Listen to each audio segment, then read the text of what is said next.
سبحانك لا علم لنا إلا ما علمتنا إنك أنت العليم الحكيم. أعوذ بالله من الشيطان الرجيم. بسم الله الرحمن الرحيم. والنازعات غرقا والناشطات نشطا والسابحات سبحا فالسابقات سبقا فالمدبرات أمرا يوم ترجف الراجفة تتبعها الرادفة قلوب يومئذ واجفة أبصارها خاشعة صدق الله العظيم. کل الحمدللہ سورۃ النبأ ہماری مکمل ہوئی تھی. آج سورۃ النازعات سے درس ہو رہا ہے. سورۃ النازعات کا مضمون بھی وہی ہے جو اس سے پہلی والی سورت کا تھا، البتہ انداز اور اسلوب نیا ہے. ایک نئے انداز سے، نئے اسلوب سے اللہ تبارک و تعالی نے یہ بات ہمیں سمجھائی ہے کہ آگے کی تمہاری کچھ منزلیں ہیں. اس دنیا میں تم نے ہمیشہ نہیں رہنا ہے، یہاں سے جانا ہے، اور جانے کے بعد پھر آگے ایک منزل ہے، اس میں تم کو منتقل ہونا ہے. پھر وہاں سے آگے ایک اور منزل ہے، اور وہی تمہاری اصل منزل ہے، اور اس میں سب کو جمع ہونا ہوگا. اس کے بعد پھر حساب کتاب ہوگا. پھر ہر اچھے کو اس کی اچھائی کا بدلہ دیا جائے گا، اور ہر برے کو اس کی برائی کی سزا اور جزا دی جائے گی. اس لیے اس دن کو ملحوظ رکھو اور اس دن کو یاد رکھ کر زندگی بسر کرو. چنانچہ اللہ تعالیٰ فرماتے ہیں والنازعات غرقا. والنازعات، النازعات یہ نازعتن کی جمع ہے، اور نزع ینزع نزعا سے ماخوذ ہے. اس کے معنی آتے ہیں نکالنا، کھینچنا. والنازعات غرقا، اور قسم ہے ان فرشتوں کی جو کھینچ کر لاتے ہیں غرقا، ڈوب کر. قسم ہے ان فرشتوں کی جو کھینچ کر لاتے ہیں غرقا، ڈوب کر. والناشطات نشطا، اور قسم ہے ان فرشتوں کی جو گرہ کھولتے ہیں کھولنا. مطلب کیا ہے؟ پہلی والی آیت میں اللہ تعالیٰ نے ان فرشتوں کا تذکرہ کیا ہے کہ جو نافرمانوں کی، کافروں کی روح نکالتے ہیں. تو جس وقت وہ روح نکالتے ہیں اس وقت وہ زبردست طریقے سے کھینچ کر اس کو نکال لیتے ہیں. وہ جانا نہیں چاہتا ہے، اس کی روح چھپتی ہے جسم کے، لیکن فرشتے چھوڑتے نہیں ہیں، کھینچ کر اس کو نکال لیتے ہیں. جس طرح کوئی آدمی دریا کے اندر ہو، سمندر میں ہو، تو کوئی غوطہ لگانے والا غوطہ لگاتا ہے اور ڈوب کر اندر سے اس کو نکال کر لے آتا ہے. اسی طریقے سے فرشتے نافرمان انسان کی روح کو اس کے جسم میں ڈوب کر اندر غوطہ لگا کر اس کو نکال دیتے ہیں. اور کس طرح نکالتے ہیں؟ حدیث میں اللہ کے رسول صلی اللہ علیہ وسلم نے اس کی تفصیل بیان کی کہ جس طریقے سے ایک کپڑا ہو، ململ کا کپڑا، اور اس کو ایک کانٹے دار جھاڑی کے اوپر لپیٹا جائے اور پھر اس کو زور سے کھینچا جائے تو جس طرح اس کا ایک ایک دھاگا الگ ہو جاتا ہے، اسی طریقے سے اس کے جسم سے روح کو نکال دیا جاتا ہے اور اس کے ایک ایک انگ کو اس سے تکلیف پہنچتی ہے. اگرچہ دیکھنے والوں کو محسوس نہ ہو، لیکن اس کی روح اور اس کا جسم اس کو محسوس کر رہا ہوتا ہے. والنازعات غرقا، اور قسم ہے ان فرشتوں کی جو کھینچ کر لاتے ہیں غرقا، ڈوب کر، غوطہ لگا کر. والناشطات نشطا، اور قسم ہے ان فرشتوں کی جو گرہ کھولتے ہیں، گرہ کھولنا. اس میں ان فرشتوں کا تذکرہ آیا کہ جو ایمان والوں کی روح قبض کرتے ہیں، نکالتے ہیں. تو مومن کی روح کو جس وقت وہ قبض کرتے ہیں، نکالتے ہیں، اس کی کیفیت کو بیان کیا جا رہا ہے کہ وہ اس طرح نکالی جاتی ہے جس طریقے سے ایک مشکیزہ ہو جو پانی کا بھرا ہوا ہو اور اس کا منہ نیچے کی طرف ہو، تو جیسے اس کا بندن کھول دیتے ہیں اور سارا پانی نیچے آ جاتا ہے، پانی کے نکلنے میں کوئی پریشانی نہیں ہوتی ہے. اسی طریقے سے ایک مومن کی روح اس کے جسم سے نکلتی ہے. کیوں؟ اس لیے کہ جس وقت فرشتے اس کی روح کو نکالنے کے لیے آتے ہیں، ایک خوشبودار ریشم کا کپڑا لے کر آتے ہیں، سبز رنگ کا. اس کے ساتھ ہی اس کے سامنے آگے کے مناظر سارے کھول دیے جاتے ہیں. جنت میں اس کا جو ٹھکانہ ہے وہ بھی اس کو دکھا دیا جاتا ہے. تو اس کی روح جسم میں تڑپنے لگتی ہے باہر نکلنے کے لیے. تو بس جیسے ہی وہ اللہ کا حکم ہوتا ہے نکلنے کا تو ایک دم روح نکل آتی ہے. فرشتے اس کو کپڑے میں لپیٹتے ہیں اور لے کر اوپر چڑھ جاتے ہیں. تو والناشطات نشطا، اور قسم ہے ان فرشتوں کی جو گرہ کھولتے ہیں، گرہ کھولنا یعنی ایمان والوں کی روح اس طرح نکالتے ہیں جس طریقے سے کوئی گرہ کھول دی ہو اور اندر کی چیز خود بخود باہر آ جاتی ہے۔ والسابحات سبحا، والسابحات سبحا، اور قسم ہے ان فرشتوں کی جو تیرتے ہیں، تیرنا مطلب وہ روح لے کر چڑھتے ہیں فضا کے اندر، اب روح کو لے کے جلدی جلدی فضا کے اندر پہنچتے ہیں اور لے کر آسمان کی طرف چڑھ جاتے ہیں، ایسے چڑھتے ہیں جس طرح کوئی دریا کے اندر سمندر میں تیر رہا ہو، اس طرح وہ فضا کے اندر تیرتے ہوئے گویا چلے جاتے ہیں، ان کو کوئی پریشانی اس میں ہوتی نہیں ہے۔ فالسابقات سبقا، پھر قسم ہے ان فرشتوں کی جو ایک دوسرے سے آگے نکلنے کی کوشش کرتے ہیں، فالسابقات، پھر قسم ہے ان کی جو سبقت لے جاتے ہیں، سبقن، سبقت لے جانا یعنی ایک دوسرے سے آگے بڑھنے کی کوشش کرتے ہیں کہ ہم جلدی جلدی اس کی روح کو لے کر آگے جائیں گے، پہنچائیں گے۔ ایمان والے کی روح کو لے کر چلتے ہیں، اسی طرح کافر کی روح کو بھی لے کے چلتے ہیں۔ ایمان والے کی، مومن کی روح تو ساتویں آسمان تک پہنچتی ہے، وہاں درج ہوتی ہے، اس کے بعد پھر اس کا کنیکشن اس کے جسم کے ساتھ کیا جاتا ہے، اور نافرمان انسان کی روح پہلے آسمان سے ہی واپس نیچے گرا دی جاتی ہے، اس سے آگے اس کے لیے دروازہ کھلتا نہیں ہے، اس کو اوپر لے جایا نہیں جاتا ہے۔ فالمدبرات امرا، پھر قسم ہے ان فرشتوں کی جو تدبیر کرتے ہیں، امرا، اللہ کے حکم کی، جو اللہ ان کو حکم دیتا ہے بس اس میں فوراً لگ جاتے ہیں، آگے سے کوئی چوں چرا کوئی انکار نہیں کر سکتے ہیں فرشتے، جس کو جو کام بتا دیا اللہ نے بس اس کام کے اندر وہ لگ جاتا ہے۔ اسی طرح جب روح کو لے کے جاتے ہیں اس کے بارے میں اللہ کا جو حکم ہوتا ہے، مومن کی روح کو کہاں رکھنا ہے، اس کے لیے کیا کیا آگے انتظام کرنا ہے، وہ سارا انتظام کرتے ہیں۔ ایک نافرمان انسان کی روح کو جب لے کر جاتے ہیں اس کے لیے اللہ کی طرف سے جو حکم ہوتا ہے، اس کے لیے کیا انتظام کرنا ہے، کس طرح اس کو سزائیں دینی ہے، کس طرح اس کو عذاب دینا ہے، بس وہ پورا انتظام اس کا کرتے ہیں۔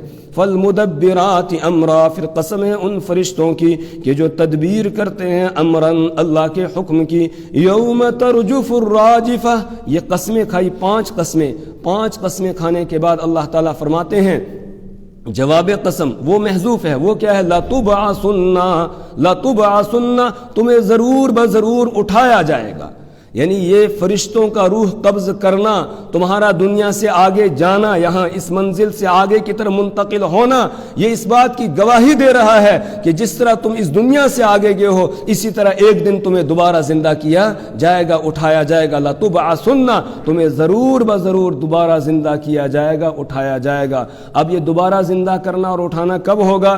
یوم ترجف الراجفہ، یوم ترجف الراجفہ، جس دن کانپے گی کانپنے والی، رجف یرجف، اس کے معنی آتے ہیں کانپنا، اور الراجفہ کانپنے والی۔ یوم ترجف الراجفہ، جس دن کانپے گی کانپنے والی، مطلب کیا ہے، سور کے اندر پھونکا جائے گا، اور جیسے ہی اسرافیل علیہ السلام سور میں پھونک لگائیں گے ایک زوردار قسم کی آواز ہوگی جس سے پوری زمین تھر تھرانے لگے گی، کانپنے لگے گی، اور آسمان بھی کانپنے لگے گا، یہ پہاڑ بھی درہم برہم ہو جائیں گے، یہ بھی ریزہ ریزہ ہو جائیں گے، ہر ایک چیز درہم برہم ہو جائے گی، ٹوٹ پھوٹ جائے گی، جو لوگ ہوں گے وہ بھی سب کے سب بے ہوش ہو جائیں گے۔ ابتدا کے اندر اللہ نے بیان فرمایا جس وقت سور کے اندر پھونکا جانے لگے گا اس وقت تو اس طرح کی حالت ہوگی، ان زلزلۃ الساعۃ شیء عظیم یوم ترونها تذہل کل مرضعۃ عما ارضعت، کہ جس دن تم قیامت کے آنے کو دیکھو گے،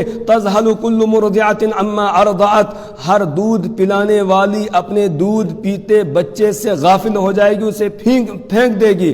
تذہل کل مرضعۃ عما ارضعت وتضع کل ذات حمل حملها، اور ہر حاملہ جس کے پیٹ میں بچہ ہوگا وہ بچے کو گرا دے گی۔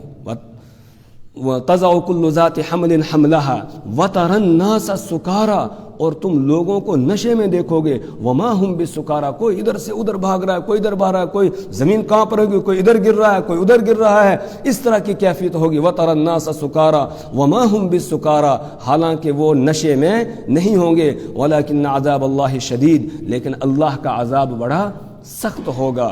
تو یوم ترجف الراجفہ، قیامت اس دن قائم ہوگی جس دن کانپنے والی کانپے گی۔ تتبعها الرادفہ، تتبع پیچھے آئے گی ہا اس کے پیچھے آئے گی الرادفہ پیچھے آنے والی، اس کے پیچھے آ جائے گی پیچھے آنے والی۔ اس کی تفسیر یہ ہے کہ پھر دوسری مرتبہ سور میں پھونکا جائے گا۔ پہلی مرتبہ پھونکا جائے گا تو سب سے پہلے تو سب بے ہوش ہو جائیں گے، اس کے بعد سب ختم ہو جائیں گے، سب فنا ہو جائیں گے، کوئی باقی نہیں رہے گا سوائے اللہ کی ذات کے، حتیٰ کہ حملۃ العرش، عرش کو اٹھانے والے فرشتے، ان کو بھی موت آ جائے گی، اور سب سے آخر میں ملک الموت، جس فرشتے کو اللہ نے روح قبض کرنے پر مقرر کیا ہے، اس کو بھی موت آ جائے گی اور کوئی چیز باقی نہیں رہے گی۔ اس کے 40 سال کے بعد پھر اللہ تبارک و تعالی سب سے پہلے عرش کو اٹھانے والے جو فرشتے ہوں گے ان کو زندہ کرے گا اپنے حکم اور اپنی قدرت سے۔ اس کے بعد اسرافیل علیہ السلام کے ہاتھ میں سور دیا جائے گا اور سارے انسانوں کی روحیں اس سور کے دہانے میں رکھی جائیں گی، پھر سور کے اندر وہ پھونک لگائیں گے تو اب سب کی روحیں ان کے جسموں کے اندر داخل ہو جائے گی، اور یہ جو 40 سال کا عرصہ بیچ میں ہوگا اس میں سب کے جسم وہ اس طرح اگ چکے ہوں گے جس طریقے سے زمین سے ایک پودا اگتا ہے، اس طرح سب کے جسم مکمل بن چکے ہوں گے۔ اب جیسے سور میں پھونکا جائے گا تو وہ روحیں ناک کے راستے سے جسم میں داخل ہوگی اور سب اپنی قبروں سے نکل کر دوڑ پڑیں گے۔ تو یہ دوسری مرتبہ جو سور میں پھونکا جائے گا اس کا تذکرہ کیا کہ تتبعها الرادفہ، اس کے پیچھے آئے گی پیچھے آنے والی، اور جب پیچھے آ جائے گی پیچھے آنے والی اس وقت لوگوں کی کیفیت کیا ہوگی؟ قلوب یومئذ واجفہ، قلوب یومئذ واجفہ، کچھ دل اس دن گھبرائے ہوئے ہوں گے، قلوب کچھ دل ہوں گے، یومئذ اس دن، واجفہ ڈرے ہوئے ہوں گے، گھبرائے ہوئے ہوں گے۔ یہ کون لوگ ہوں گے؟ جو مجرم ہوں گے، جنہوں نے دنیا کے اندر جرم کیے تھے، اللہ کی نافرمانی کی تھی، اللہ کے حکموں کو پورا نہیں کرتے تھے، اپنے پروردگار کو ناراض کر رکھا تھا، ان کے دل گھبرائے ہوئے ہوں گے، ڈرے ہوئے ہوں گے، اور ابصارها خاشعہ، اور شرمندگی کی وجہ سے ابصارها ان کی نگاہیں خاشعۃ جھکی ہوئی ہوں گی، نظریں جھکی ہوئی ہوں گی شرم کے مارے کہ ہم تو دنیا میں مانتے نہیں تھے کہ یہ دن آئے گا، آج یہ دن آ گیا، اب کیا جواب دیں گے؟ تو نظریں اوپر نہیں اٹھا سکیں گے، شرم کے مارے سر جھکے ہوئے ہوں گے، نظریں جھکی ہوئی ہوں گی، اور اندر سے ڈر رہے ہوں گے، نہ معلوم اب ہمارے ساتھ کیا معاملہ کیا جائے گا۔ اس دن تو ان کی یہ کیفیت ہوگی، لیکن دنیا میں ماننے کے لیے تیار نہیں ہے۔ یہاں جب ان کو سمجھایا جاتا ہے کہ بھئی دوبارہ تمہیں اٹھایا جائے گا، دوبارہ زندہ کیا جائے گا، یقولون تو وہ کہتے ہیں اَإِنَّا لَمَرْدُودُونَ فِي الْحَافِرَةِ، اَإِنَّا کیا ہمیں لَمَرْدُودُونَ لوٹایا جائے گا، فِي الْحَافِرَةِ پہلی حالت میں، یعنی جس طرح ہمیں پہلے پیدا کیا گیا، دنیا میں لایا گیا، اسی طریقے سے کیا دوبارہ ہمیں اٹھایا جائے گا، دوبارہ ہمیں لوٹایا جائے گا پہلی حالت کی طرف؟ نہیں، یہ نہیں ہو سکتا ہے۔ کیوں نہیں ہو سکتا ہے؟ اَإِذَا كُنَّا عِظَامًا نَخِرَةً، اَإِذَا كُنَّا کیا جب ہو جائیں گے ہم عِظَامًا نَخِرَةً بوسیدہ ہڈیاں، ہمارا جسم گل سڑ جائے گا، ہڈیاں بھی بوسیدہ ہو جائیں گی، ریزہ ریزہ ہو جائیں گی، وہ مٹی کے ساتھ مل جائیں گی، اس کے بعد پھر دوبارہ ہمیں اٹھایا جائے گا؟ نہ ایسا نہیں ہو سکتا ہے۔ اس کو ماننے کے لیے وہ تیار نہیں ہوتے تھے۔ قالوا وہ کہتے ہیں تلک اذن کرۃ خاسرہ، تب تو یہ دوبارہ لوٹنا بڑا نقصان دہ ہوگا، تب تو یہ دوبارہ لوٹنا بڑا نقصان دہ ہوگا۔ قالوا وہ کہتے تل کا یہ، اذن تب تو، کرۃن دوبارہ لوٹنا، خاسرۃن نقصان دہ ہوگا۔ یہ مذاق کے طور پر کہتے تھے کہ ہمیں تو یقین ہے نہیں اور ایسا ہونے والا بھی نہیں ہے، اگر ایسا ہوا پھر تو بڑا نقصان ہو جائے گا، اس لیے کہ ہم تو مان نہیں رہے ہیں۔ یہ بات وہ مذاق کے طور پر کہتے تھے۔ اللہ نے جواب دیا کہ یہ کہتے ہیں کہ ہمیں دوبارہ کیسے زندہ کیا جائے گا، کیسے اٹھایا جائے گا؟ سنو، فَإِنَّمَا هِيَ زَجْرَةٌ وَاحِدَةٌ فَإِنَّمَا هِيَ زَجْرَةٌ وَاحِدَةٌ وہ تو بس ایک ہی زوردار آواز ہوگی، ایک ہی زوردار آواز ہوگی، فرشتے کو حکم ہوگا، وہ سور میں پھونک لگائے گا، ایک دم سب کے سب اپنی قبروں سے نکل کے آ جائیں گے۔ ان كانت الا صيحة واحدة فاذا هم جميع لدينا محضرون، ان کانت الا صیحۃ واحدہ، وہ نہیں ہوگی مگر ایک ہی آواز ہوگی، ایک چیخ ہوگی، ان کانت الا صیحۃ واحدہ فاذا هم جميع لدینا محضرون، تو وہ سب کے سب ایک دم ہمارے پاس حاضر کر دیے جائیں گے، سب نکل کے آ جائیں گے اپنی قبروں سے، کوئی باقی نہیں رہے گا۔ فَإِذَا هُمْ بِالسَّاهِرَةِ، تو اچانک وہ ایک میدان میں ہوں گے، فَإِذَا هُمْ، تو اچانک ہوں گے وہ بِالسَّاهِرَةِ، الساہرہ میدان کے اندر ہوں گے، یعنی میدان محشر کے اندر، اور میدان محشر اس طرح قائم ہوگا کہ پوری چٹیل زمین، چٹیل میدان کی طرح پوری زمین ہوگی، اس میں کوئی اونچ نیچ نہیں ہوگی، لا تری فیہا عوجا ولا امتا، اس میں کوئی ٹیڑھ میڑ نہیں ہوگی، قاعا صفصفا، بالکل چٹیل میدان کی طرح ہوگی، اس میں سب کے سب حاضر ہو جائیں گے۔ اللہ فرما رہے نہیں مان رہے ہیں، دیکھو میں نے بتا دیا کہ اس طرح تمہیں حاضر کیا جائے گا، اب بھی اگر نہیں مان رہے ہو تو پھر نہ ماننے والوں کا انجام کیا ہوگا وہ بھی ذرا سنو۔ اس میں ایمان والوں کے لیے تسلی ہے، رسول اکرم صلی اللہ علیہ وسلم کو تسلی دی گئی کہ یہ انکار کر رہے ہیں، آپ کو پریشان ہونے کی ضرورت نہیں ہے، اللہ خود ان سے نمٹ لے گا، دنیا میں بھی اور آخرت میں بھی۔ یہ کوئی نئی بات نہیں ہے کہ یہ قیامت کے منکر ہیں، انکار کر رہے ہیں، ان سے پہلے بھی بہت ساری قومیں آئی ہیں، انہوں نے انکار کیا، قیامت کو نہیں مانا، پھر ان کو اللہ تبارک و تعالیٰ نے عذاب کے اندر مبتلا کیا، اللہ نے ان کو پکڑا، ان کی گرفت کی اللہ تبارک و تعالیٰ نے۔ ان قوموں میں سے ایک قوم کا قصہ بیان کیا جا رہا ہے، فرعونیوں کا، کہ اللہ نے حضرت موسیٰ علیہ السلام کو ان کی طرف مبعوث کیا، بھیجا، انہوں نے نہیں مانا، پھر اللہ تعالیٰ نے ان کی یہاں بھی پکڑ کی اور آگے بھی ان کی پکڑ ہے۔ ہل اتاک حدیث موسیٰ، ہل اتاک، کیا آپ کے پاس آ گئی ہے حدیث موسیٰ، موسیٰ علیہ السلام کی بات، یعنی موسیٰ علیہ السلام کا قصہ آپ کو پہنچ گیا، ان کی خبر آپ کو پہنچ گئی ہے۔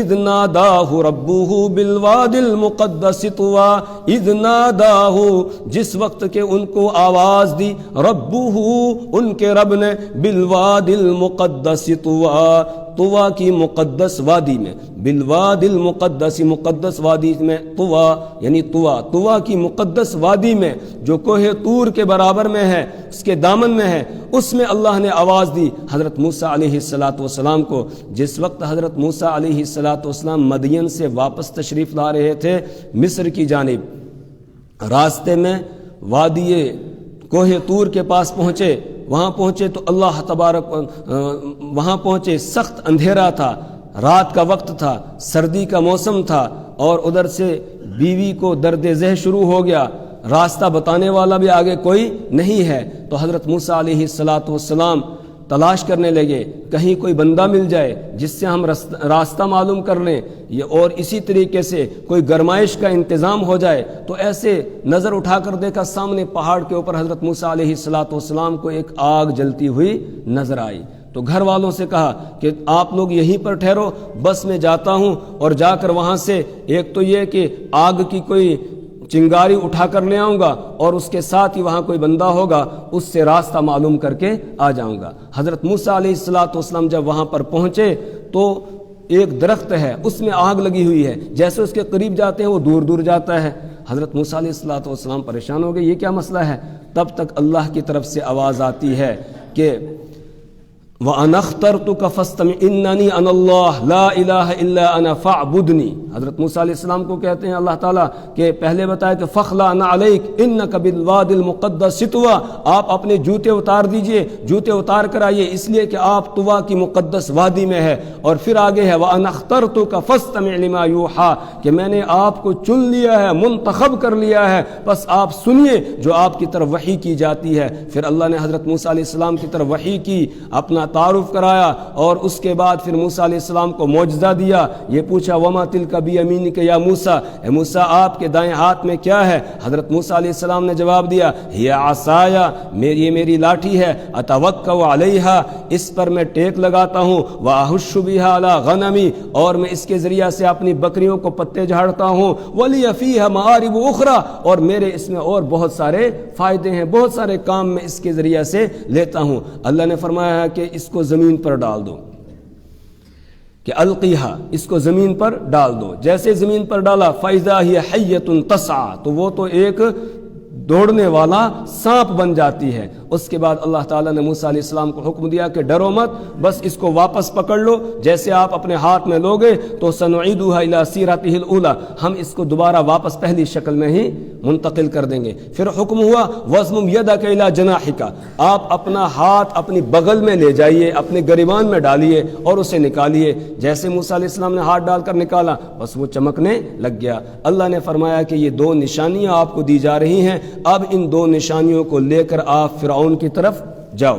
اذهب الى فرعون انه طغى، اذهب آپ جائیے الى فرعون، فرعون کی طرف، انه طغى، بے شک وہ سرکش ہو گیا ہے، اس نے سرکشی کا راستہ اختیار کیا ہے. آپ اس کے پاس جائیں، میرا پیغام لے جائیں. فقل، تو آپ اس سے کہیے هل لك الى ان تزكى، هل لك، کیا تجھے کوئی رغبت ہے الى ان تزکا، اس بات کی کہ تو پاک ہو جائے، تو پاک ہونا چاہتا ہے کفر سے، شرک سے، اسی طریقے سے گناہوں سے پاک ہونا چاہتا ہے. وَأَهْدِيَكَ، اور میں تیری رہنمائی کروں گا، الى ربک، تیرے رب کی طرف، فَتَخْشَى، تو ڈرنے لگ جائے گا. یہ جا کر پیغام پہنچاؤ میرا فرعون کو. حضرت موسیٰ علیہ السلام فرعون کے پاس آگے آ کر اللہ کا پیغام پہنچا دیا، جس کو بڑی تفصیل کے ساتھ مختلف مقامات پر قرآن پاک میں اللہ تعالیٰ نے بیان فرمایا ہے. فَأَرَاهُ الْآيَةَ الْكُبْرَى، فرعون نے پوچھا کوئی آپ کے پاس نشانی ہے اپنے نبی ہونے کی؟ حضرت موسیٰ علیہ السلام نے عصا دکھایا، اپنی لاٹھی کو زمین پر ڈالا، یہ نشانی دکھائی. اسی طرح اپنا ہاتھ چمکتا ہوا یہ بھی دکھایا اس کو. فَأَرَاهُ الْآيَةَ الْكُبْرَى، تو حضرت موسیٰ علیہ السلام نے فرعون کو بڑی نشانی دکھائی. فَكَذَّبَ وَعَصَىٰ، اس کو چاہیے یہ تھا کہ وہ مان لیتا، لیکن اس نے نہیں مانا. فَكَذَّبَ، تو اس نے جھٹلایا. وَعَصَىٰ، اور اس نے نافرمانی کی. ثُمَّ أَدْبَرَ يَسْعَىٰ، پھر پیٹ پھیر کر وہ کوشش کرنے لگا. ثُمَّ أَدْبَرَ، پھر اس نے پیٹ پھیری. يَسْعَىٰ، وہ کوشش کرنے لگا، پیٹ پھیر کر کوشش کرنے لگا. کیا کوشش کرنے لگا؟ موسیٰ علیہ السلام کا مقابلہ کرنے کے لیے، کہ ان کا مقابلہ کرایا جائے. کس کے ساتھ؟ جادوگروں کے ساتھ. پھر جادوگروں کو بلایا گیا اور جادوگروں کو بلانے کے بعد مقابلہ کرایا گیا. اس میں وہ ناکام ہوا. جادوگروں کو اللہ تبارک و تعالیٰ نے ایمان دے دیا. فحاشرہ، تو اس نے پھر لوگوں کو اکٹھا کیا. فنادا، پھر اس نے آواز لگائی. فقالا، تو کہنے لگا انا ربکم الاعلی، میں تمہارا سب سے بڑا خدا ہوں، سب سے بلند خدا ہوں. نعوذ باللہ، خدائی کا اس نے دعویٰ کیا کہ میں تمہارا سب سے بڑا خدا ہوں. یہ اس نے دعویٰ کیا. موسیٰ علیہ السلام ایک لمبے وقت تک، لمبے عرصے تک اس کو سمجھاتے رہے، اس کی سمجھ میں بات نہیں آئی اور بنی اسرائیل پر وہ مظالم ڈھاتا رہا. پھر آخر انجام کیا ہوا؟ بس دو جملوں میں اللہ نے بیان فرما دیا. فَأَخَذَهُ اللَّهُ نَكَالَ الْآخِرَةِ وَالْأُولَىٰ، فَأَخَذَهُ، تو پکڑ لیا اس کو اللہ نے. نکال الآخرتی والأولا، نکال الآخرتی، آخرت کے عذاب میں، والاولا، اور دنیا کے عذاب میں. آخرت کے عذاب میں بھی اور دنیا کے عذاب میں بھی. جیسے ہی دنیا سے گیا بس آگے آخرت والا عذاب اس کے لیے گویا شروع ہو گیا ہے. عالم برزخ میں اس وقت بھی عذاب کے اندر وہ مبتلا ہے، اور دنیا سے گیا وہ بھی عذاب میں، غرق کر دیا گیا اس کو بحر قلزم کے اندر. اور جیسے غرق ہو کر آگے پہنچا اب اس کو گویا عذاب کے اندر مبتلا کیا گیا ہے. النار یعرضون علیہا غدوا وعشیا، کہ آگ پر ان کو صبح اور شام پیش کیا جاتا ہے. اس وقت بھی عذاب کے اندر، اور جس وقت دنیا سے گیا اس وقت بھی وہ عذاب کے اندر تھا. تو جو بھی قیامت کا منکر ہوگا، نہیں مانے گا، اللہ تبارک و تعالیٰ اس کو عذاب میں مبتلا کر دیں گے. بس دنیا سے جاتے ہی جس وقت جائے گا یہاں سے، اس وقت بھی سختی کے ساتھ اس کو لے جایا جائے گا، اور اس کے بعد آگے کی جو منزلیں ہیں اس کی وہ بھی بڑی خطرناک ہوں گی، اور وہاں بھی سخت عذاب کے اندر اس کو مبتلا کیا جائے گا. ان فی ذالک لعبرۃ لمن یخشی، بے شک اس میں بڑی عبرت ہے، لمن یخشی، اس آدمی کے لیے جو ڈرتا ہو، جس کے دل میں کچھ بھی خوف خدا ہے، اس کے لیے اس میں بڑی عبرت ہے. بڑا درس ہے، بڑا سبق ہے اس کے لیے کہ فرعون بڑی طاقت کا مالک تھا، جو اپنے آپ کو خدا کہتا تھا، لیکن اللہ نے اس کو بھی پکڑا، اس کو نہیں چھوڑا۔ تو ہم اگر اللہ کی نافرمانی کریں گے تو ہماری بھی پکڑ ہو سکتی ہے، لہٰذا ہمیں اس کی فرما برداری والی زندگی بسر کرنی ہوگی، اس کو راضی رکھنا ہوگا، اس کی ناراضگی سے بچنا ہوگا۔ اللہ سے دعا کریں اللہ تبارک و تعالی ہمیں اپنی کتاب کی سمجھ اور فہم عطا فرمائے، اور مرنے سے پہلے مرنے کی تیاری کرنے کی اللہ توفیق عطا فرمائے، اعمال صالحہ کی توفیق عطا فرمائے، برے اعمال سے اللہ ہماری نسلوں کی حفاظت فرمائے۔ سبحان اللہ و بحمدہ، سبحانک اللہم و بحمدک، ونشہد ان لا الہ الا انت ونستغفرک ونتوب الیک۔